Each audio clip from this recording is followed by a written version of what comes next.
নমস্কাৰ ৰিনিট 2026 অসমত expected cut off কিমান যাব পাৰে সেই বিষয়ে আলোচনা কৰা হ'ব আৰু আপোনালোকে সকলোৱে জানে যে ষ্টেট কোটাৰ কাৰণে ৰেজিষ্ট্ৰেশ্যন অহাকালিৰ পৰা ষ্টাৰ্ট হ'ব 13 আগষ্ট আৰু আপোনালোকৰ কাউন্সিলিঙৰ লাষ্ট ডেট ৰেজিষ্ট্ৰেশ্যনৰ হ'ল 22 আগষ্ট।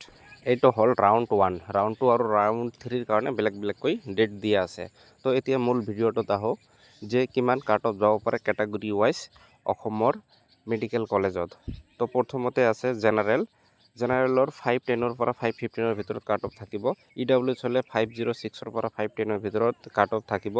OBC হ'লে 425ৰ পৰা 430ৰ ভিতৰত কাট অফ থাকিব। SC হ'লে 420ৰ পৰা 425ৰ ভিতৰত কাট অফ থাকিব। ST প্লেন হ'লে 390ৰ পৰা 400ৰ ভিতৰত কাট অফ থাকিব। ST হিলছ হ'লে 360ৰ পৰা 370ৰ ভিতৰত কাট অফ থাকিব। আশা কৰোঁ আপোনালোকে ভিডিঅ'টোৰ পৰা কিছু হ'লেও উপকৃত হৈছে আৰু চেনেলটো ছাবস্ক্ৰাইব কৰিবলৈ নাপাহৰিব। ধন্যবাদ।